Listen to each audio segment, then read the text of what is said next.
The other thing is that the government is allowed to monitor and audit religious organizations if we have the political will, if we give them the money. But the fact of the matter is, under the new regulations, nobody bothers to do that. So we don't even know if these programs are, even if they're effective, if they work or if they don't work, because we're not collecting any statistics or any data on them. So in 1963 and 1964, when they established the civil rights laws, when they first did that in that big rush, they didn't exempt religious organizations from using religious dollars to hire religious employees. So they came along and corrected that in the later 60s. But what Charitable Choice does, it aims to override civil rights protections. So how did this happen? This happened because of, in the name of bipartisanship. So we have to be careful what we ask for because we might get it when it comes to bipartisanship. So back then in 1996 when this came into effect, it was signed by President Bill Clinton. And he used signing statements to limit its scope. And he didn't think beyond his presidency of what would happen when another president with another point of view came into power. So charitable choice under Bush. So we're going to go from what I've just told you about was charitable choice under Clinton and those 4 bills that it was originally written into in the late 90s.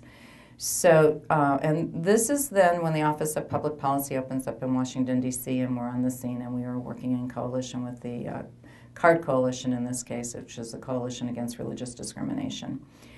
And SAMHSA comes up for reauthorization.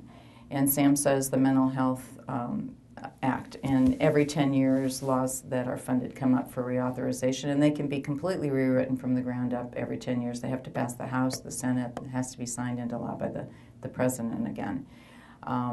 Actually, the first thing that we worked on was Head Start. And Head Start is the program that promotes readiness by enhancing the social and cognitive development of children through the provision of education, health, nutritional, social, and other services to enroll children and families.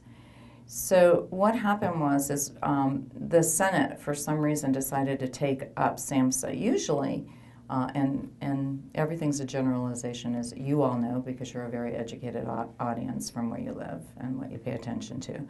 But it usually comes up in the House first. But for some reason, in the Help Committee, which at that time was, the chair was Senator Ted Kennedy, decided to take up the reauthorization of SAMHSA.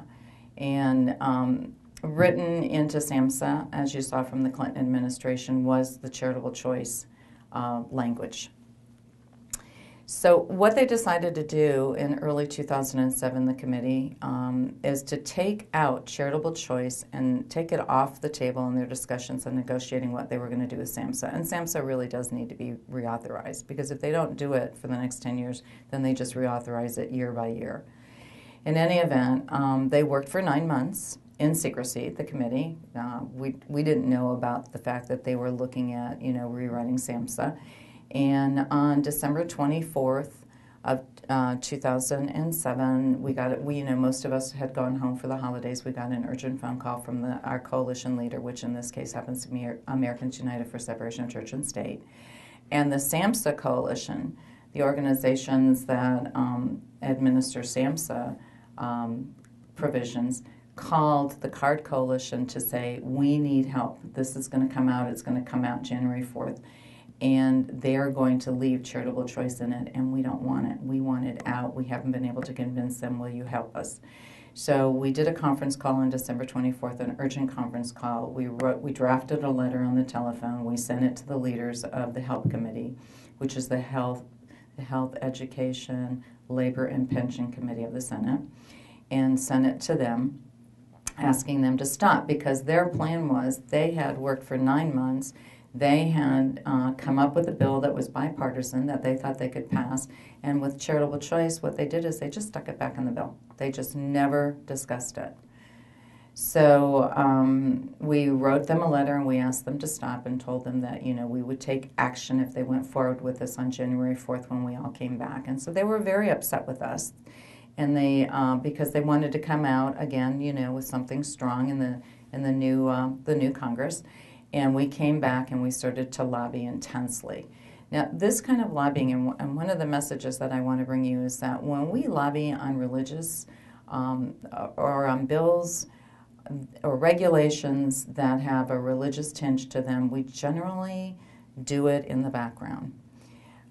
Our goal is to not allow these bills to get to the actual floor of the House or the Senate, because we want to kill them in committee or put in something that's favorable in the committee, so that when it gets to the floor, if it's killed in committee, if charitable choice is killed in the committee, then it's a hard slosh when it gets to the floor to make an amendment to the bill to put it into the bill.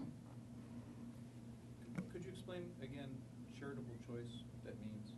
Charitable choice is language that does away with the safeguards of religious icons when religious organizations provide social services with taxpayer dollars, that they can commingle taxpayer money in their religious checkbooks, that they can provide the services in rooms with religious icons, that they can proselytize to the beneficiaries, saying, you know, you should accept Jesus in your life and then you'll do better, and that religious organizations can discriminate in hiring based on religion to administer the program.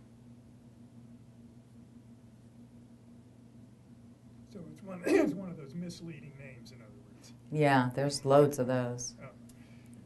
Yeah, most all of them are like that. So the thing is that if it gets to the floor, if they have to put it into the bill, make an amendment to put it into the bill, then they need that supermajority to pass it. If it's in the bill and it's bad and we want to get it out of the bill, we're in the same situation where we need to really lobby hard a supermajority to get it out of the bill. So from our point of view, we want the work to happen in the committee. Now, regardless of what anybody has told you in the past, email campaigns really, really work. They work very, very well. They tell you that they don't work because they don't want you to be sending them emails, but they're so sophisticated with it that they have software programs that actually count your emails, and they count the number of words that are the same in the email, and they count the number of words that are different in the email, and then they give them a percentage. So if we send you a letter and we ask you to please send this in and you're in a hurry, go ahead and send it in because it will count.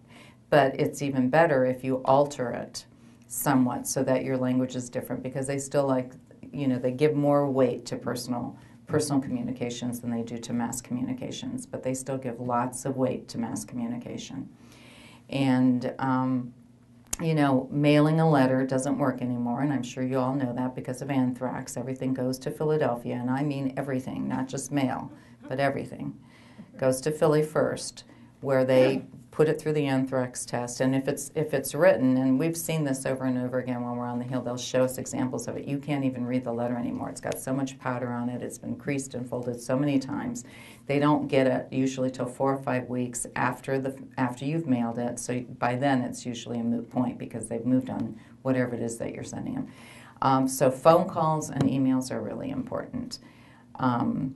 So the reason that now that I've said that, when we get into a pissing contest with emails, when we have to do that, generally, folks with our point of view lose out because we don't have the mass numbers of people that the religious organizations do. So we try to avoid email wars with them.